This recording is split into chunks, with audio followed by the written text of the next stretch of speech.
అందరికీ నమస్కారం. ఈరోజు మన కథ సత్యం శంకరమంచి రచించిన అమరావతి కథల నుంచి నిలబడగలవా. పులిగడ్డ చలమయ్య చుట్టపు చూపుగా అమరావతిలో అడుగు పెట్టడానికి కొంచెం ముందో వెనకో గొప్ప ముసురు. 3 రోజుల తుఫాన్లో ఇళ్ళు పడిపోయినాయి, చెట్లు విరిగిపోయినాయి. తెరిపిచ్చింది పర్వాలేదనుకుంటే పులిగడ్డ చలమయ్య చేతి చలవనాలో పాద ప్రతిభనాలో అవాంతరాలు ఒకటి తర్వాత ఒకటి వరుసగా వచ్చి పడ్డాయి. రామాలయం అరుగు మీద కూర్చుంటే పుల్లయ్య చలమయ్యని పలకరించి, అయ్యా, ఆ గోడ పక్క స్థలం ఎవరిది అని అడిగాడు. చలమయ్య పుల్లయ్యని పైకి కిందకి చూసి, నువ్వు నిలబడతావా అని అడిగాడు. అంటే అన్నాడు పుల్లయ్య. నువ్వు నిలబడతావా అన్నాను. నిలబడగలిగితే చెప్పు అన్నాడు చలమయ్య. నిలబడమంటే నిలబడతాను అన్నాడు అర్థం కాక పుల్లయ్య. నిలబడితే ఆ స్థలం నీదే, జేబులో పెట్టినట్టు తేల్చేశాడు చలమయ్య. అంటే అని నోరెళ్ళబెట్టాడు పుల్లయ్య. అలా నోరు తెరవకు, ఇంటికెళ్ళి 100 పట్రా, గుంటూరు బస్సు రెడీగా ఉంది, పదపోదాం అనటమేమి 100తో గుంటూరు వెళ్ళిపోయి ప్రస్తుతం పోరంబోకుగా ఉన్న స్థలం 3 తరాల క్రితం పుల్లయ్య వంశానికి చెందినట్టు కాగితం సృష్టించి నోటీసులు ఇప్పించి పత్రికల్లో ప్రకటనలు వేయించి ఊళ్ళో తముకు కొట్టించి దావా ఎవరో ప్రతిఘటించకపోవటంతో తను మరో 500 జేబులో వేసుకొని ఆ స్థలాన్ని 6 నెలలలో పుల్లయ్య చేతిలో పెట్టాడు. ఆ తర్వాత చలమయ్య పులిగడ్డ వెళతానన్నా జనం వెళ్ళనివ్వలేదు. కేసులు లేని రోజు లేదు. పడిపోయిన కేసుల్ని నిలబెట్టి ప్రాణం పోసి మీసం తిప్పేలా గెలిపించి ఫ్లేడర్లని హడలగొట్టించాడు. ఈ లోపున మరో గృహకల్లోలం వచ్చింది. సుందరయ్య అనే వ్యాపారస్తుడు వ్యాపారం నిమిత్తం ఆ పట్నం ఈ పట్నం తిరుగుతున్న సమయంలో అలివేలు అనే ఆవిడ ఆయనకు తటస్థపడ్డది. ఏం జరిగిందో మనకైతే తెలియదు కానీ ఆవిడ్ని తీసుకొచ్చి గుంటూరులో కాపురం పెట్టించి తను రోజు గుంటూరు వెళ్ళి వస్తుండేవాడు. కొంతకాలానికి మరికొంచెం ధైర్యం చేసి అమరావతికే తీసుకొచ్చి కాపురం పెట్టి వ్యవహారం సాగించడం మొదలెట్టాడు. ఎదిగొచ్చిన కొడుకులు, కూతుళ్ళు, భూదేవి లాంటి భార్య అందరూ ఉన్నా ఒక్కరూ నోరెత్తలేకపోయారు. ఊరి పెద్ద కాబట్టి జనం ఎవరో వేలెత్తలేకపోయారు.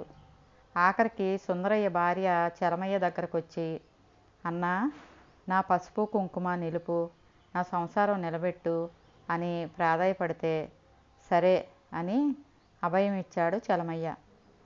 ఆ సాయంత్రం సరాసరి అలివేలు ఇంట్లోకి వెళ్ళి, అమ్మాయి అలివేలు, ఏమిటి అలా చూస్తావు? మన సుందరాయి నా గురించి చెప్పలేదా? సరే, తర్వాత తెల్లబోదు కానీ ముందు కాసిని మజ్జిగ తీసుకురా అని తెచ్చిన మజ్జిగ తాగి, ఇదిగో నా మాట జాగ్రత్తగా విను. నువ్వు పరాయి పిల్లవైనా మా సుందరాయికి కావలసిన దానివి, అంటే నాకు చెల్లెలతో సమానం. నీకు ఇప్పుడు పెద్ద ప్రమాదం వచ్చింది. అదేమిటండి అంది అలివేలు భయంగా. మనుషులు ఇష్టం లేకపోతే పోవచ్చు, కానీ కూనీలు రక్తపాతాలు నాకు పడవు. అలివేలు గుండెల మీద చెయ్యేసుకుంది. సుందరయ్య 20,000 దాకా ముట్టజెప్పాడా? నిన్న రాత్రి వజ్రపు టుంగరం స్వయంగా నీ చేతికి తొడిగాడా? నిజం అని ఆశ్చర్యపోయింది అలివేలు. ఆ ఉంగరం గురించి వాళ్ళిద్దరికీ తప్ప ఇంకెవరికీ తెలియకపోవటంతో చలమయ్య మీద నమ్మకం కుదిరింది. చెప్పండి, విషయం ఏమిటి? బిక్కుబిక్కుమంటూ అడిగింది. చెప్పటం ఎందుకు, ఆ కిటికీలోంచి చూడు అన్నాడు చలమయ్య. కిటికీలోంచి చూస్తే సంజె చీకట్లో చెట్ల వెనకాల నల్లగా మనుషులు తిరుగుతున్నారు. అలివేలుకు గుండెలు అవిసిపోయాయి. నీ విషయం సుందరాయి బావమర్దికి తెలిసింది. మీ ఆయన లేని సమయం చూసుకొని నిన్ను సఫా చెయ్యటానికి మనుషుల్ని తీసుకొచ్చాడు. అయినదానివి కదా అని ముందుగా చెప్దామని వచ్చా అన్నాడు. నన్ను రక్షించండి బాబోయ్ అంటూ కాళ్ళ మీద పడిపోయింది అలివేలు. కంగారు పడకు, నేను అన్ని ఏర్పాట్లు చేసే వచ్చా. దొడ్డి వాకిలి దగ్గర చిన్న కారు ఉంది. క్షణంలో సర్దుకొని అందులో పడు, వెనక్కి చూడకు, ప్రాణాలు కాపాడుకో అన్నాడు చలమయ్య. మరు నిమిషంలో అందిన సామానుతో కారులో పారిపోయింది అలివేలు. సరాసరి సుందరయ్య ఫ్యాక్టరీకి వచ్చాడు చలమయ్య. సుందరయ్య, చెబితే విన్నావా?